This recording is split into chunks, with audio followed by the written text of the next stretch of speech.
We're excited to continue the trend of showcasing a selection of ships from Bablyon 5 factions, and are proceeding full thrust towards the ships of the Earth Alliance Navy Wave 1. To that end, let's get started. These ships were sculpted by Tyrell Lore, the files for them are available on Cults 3D, and are printed in resin here. Scaled up to Star Wars Armada scale. If you don't own a printer and want these, we have prints available at printedstarships.com. Links of each are in the description. The Aurora class Staryfury has been Earth's primary fighter since the Dilgar invasion.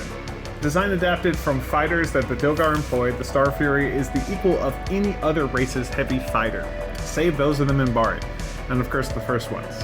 Fast and agile, the Staryfury also boasts one of the best fighter-mounted weapons employed by any race. Unlike most fighters, it is not capable of atmospheric operations, meaning it's wholly dependent on carriers to ferry it to and from a planet's surface. These are these Staryfury Auroras. Also known as the Rail Frigate, the Artemis is an Olympus-sized ship designed specifically around the concept of railguns.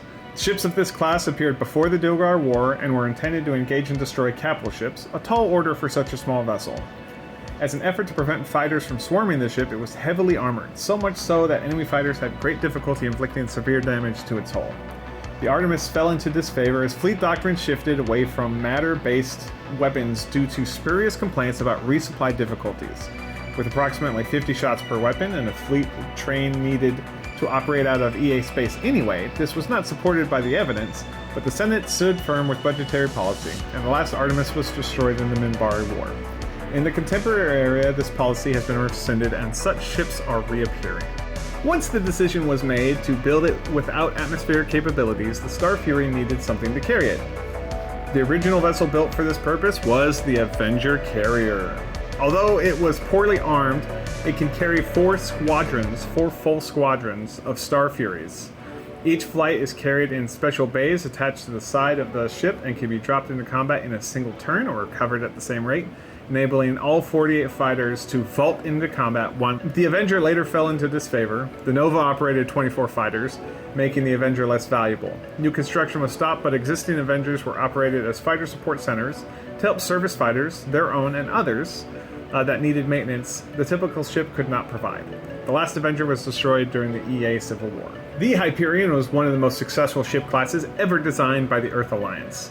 The original prototype was developed in 2208 and was designed to be an all-around cruiser for use in a variety of roles. In addition, it uses a modular construction scheme, allowing for numerous improvements and upgrades to be added in the future. This made it one of the most versatile and long-lived ship classes in the EA inventory, with numerous variants produced over the years. Of these refits, the Theta model was the most popular, employing heavy lasers on side pods attached directly to the hull. This version represented what is believed to be the maximum armament supportable on a Hyperion superstructure, at least as far as current construction methods permit. Due to coupling problems, most of the cruisers continue to operate the older Mark I interceptors, as replacing with Mark IIs has proved too time-consuming and difficult to maintain. The Hyperion Heavy Cruiser.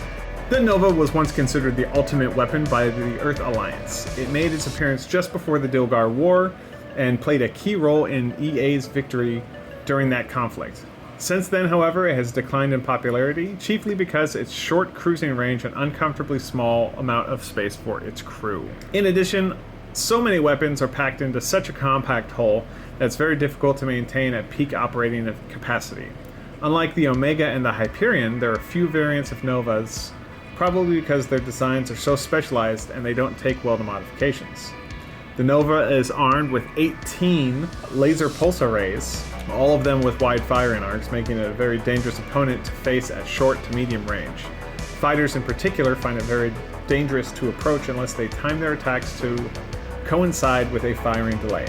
Its major disadvantages are its lack of long-range punch and poor maneuverability. There's very little free thrust available, as most of the ship's power systems are relegated to arming the vast number of weapons that line the hull. Many of the central components of the Nova were later used in the Omega class, though the Nova lacks the rotating section and has substantially less comfortable crew quarters. One similarity to the Omega is the hangar bay, which was designed to carry 2 full squadrons of Staryfuries. The bay, however, was not built with Thunderbolts in mind.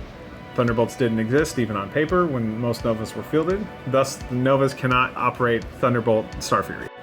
Amongst the newest ships to enter service, the Omegas are the direct result of Earth's war with the Minbari.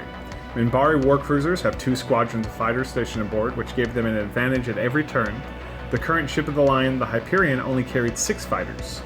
With larger weapons load, the most advanced class of interceptors, and 2 full squadrons of fighters, Omegas are warships to be feared. They also possess a gravity-positive section, which the older Hyperions lacked. There are several well-known Omega variants. The basic Omega was armed with heavy lasers and packs a powerful punch. The hangar bay on the Omega was specifically designed to carry Thunderbolts if those fighters were available. It may use Starfuries or Thunderbolts in any desired combination, though a full load of Thunderbolts are preferred. These ships are already available on our store. If you're interested in picking them up or supporting our channel, visit us at printedstarships.com. Subscribe to our channel and leave your thoughts in the comment section down below. Otherwise, we will see you in the next video. Thank you for watching and have a great day.